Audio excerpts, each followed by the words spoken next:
presentation. It's nice to see stuff getting moved off the ground and cleaned up. And what you're going to see now from Marian and John are several projects that have actually been redeveloped.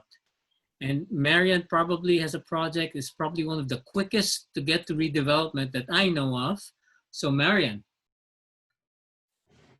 Thanks, Ignacio.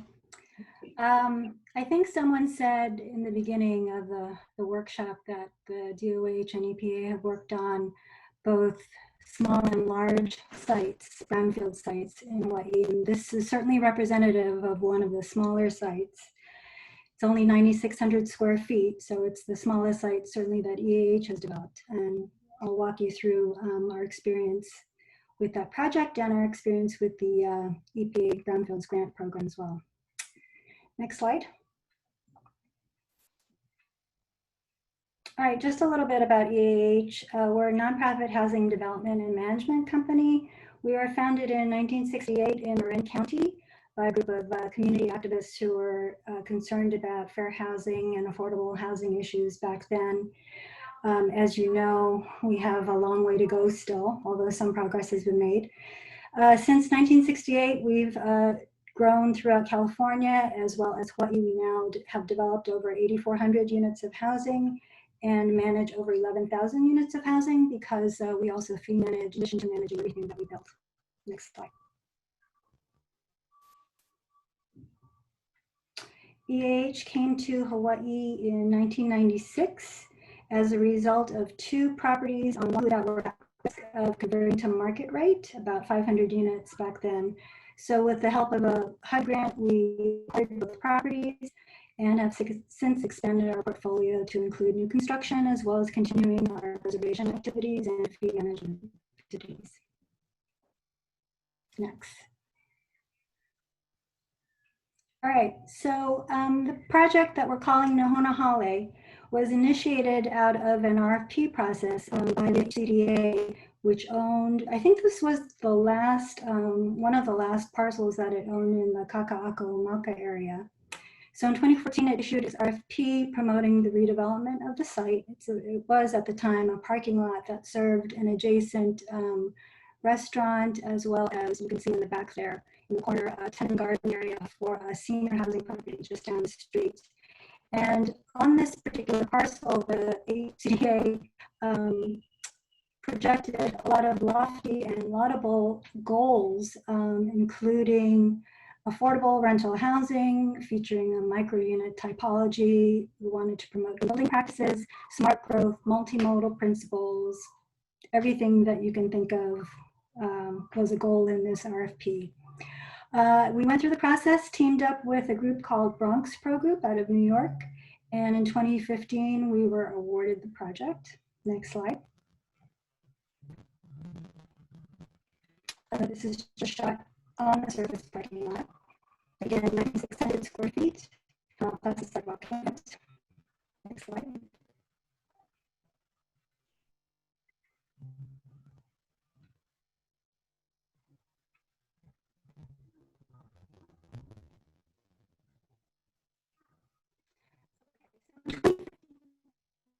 Awarded the project with the HCDA, we also found out about the Targeted Brownfields Assessment Grant Program and applied. And through the program, we were able to get the EPA's assistance in creating, generating 3 reports that helped to inform development of our project. So the phase 1 that was conducted in 2015 found a few RECs, including a former drum storage area on site, a former dry cleaner, yay for those, and a former oil-fired steam boiler that was in operation in at the turn of the century, really. I think after those uses on the site, some single-family and multi-family housing units were then constructed, and eventually it became the parking lot that you saw earlier. Okay, thank you. After the phase 1 was done, we rolled into a phase 2, which was also done through EPA's program. 60 multi-incremental sample locations were done throughout the project. I'm going to try to adjust my mic.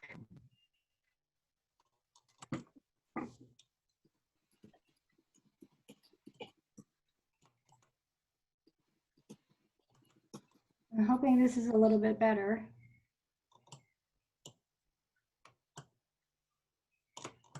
Because I can't seem to adjust the toggle here. Okay, the phase 2 was conducted and resulted in, if you could go to the next slide.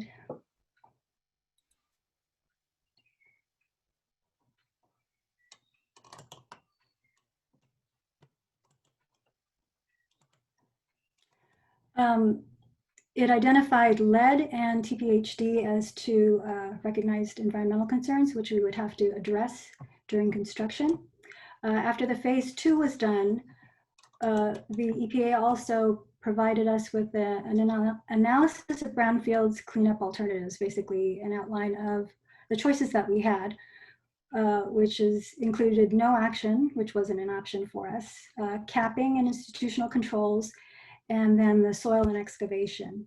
And what we wound up doing was really a little bit of items 2 and 3. Next slide. So we knew that by virtue of the site, the limited site area, we were going to be touching every single inch of the site, and most of the site would be sitting under a concrete podium. So the vast majority of the site has been capped through our efforts there. There are 3 areas, very small landscape areas in the front 2 sections, and then there's a garden in the back, which are not capped. And so soil there was removed and sits under a foot of clean soil. I think during the course of construction, a total of about 2,800 tons of soil were removed from the site and taken to the PVT landfill. Next slide. Okay, so this is what we managed to build on that parking lot site. 111 micro units, affordable rentals. It's essentially a 16-story building, 2 stories of podium, which contain all of our common area, site amenities, project site office, as well as a little bit of retail space. And essentially 2 towers sit on top of the podium, a total of 14 stories on the residential towers. Next slide. And this was a rendering that WCIT architects did. Next slide. And this is what we actually built. It's pretty close to the rendering. The area just to the right of the porta potty, sorry about that, this was taken during construction, is the retail site. You enter just adjacent to that into the site offices and common areas. The yellow sort of veranda that you see is part of the common area lanai, and to the right of that is outdoor lanai, along with some tenant gardens that you'll see a little bit later. Next slide.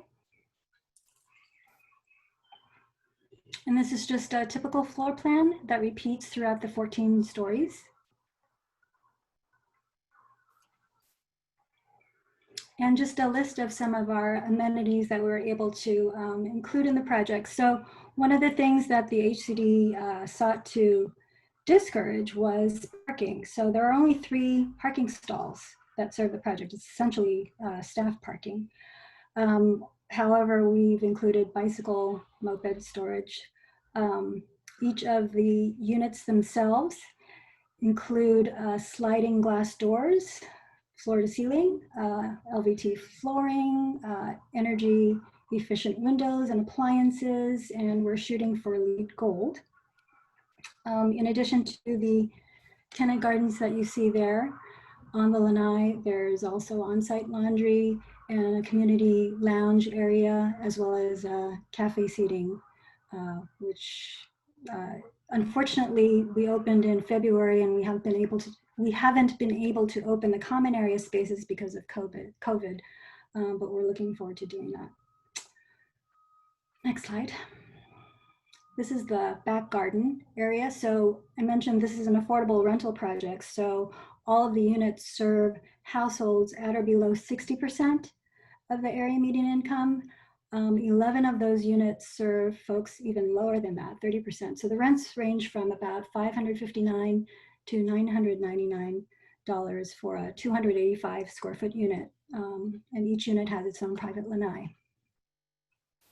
Next slide. So those units, those rents were achievable through the project financing that we put together. HHFDC, the Hawaii Housing Development Financing Corporation, administers both the bond tax credit program and the rental housing revolving fund, and we tap those programs to build the project, along with, of course, the long-term ground lease that we were able to secure from the HCDA. Next slide. This is, again, the rendering of the Makai view. Next slide. And the actual project. Contact info if that's needed, and I'm happy to answer questions at the appropriate time. Thank you, Marian. Actually, while we're transitioning to John,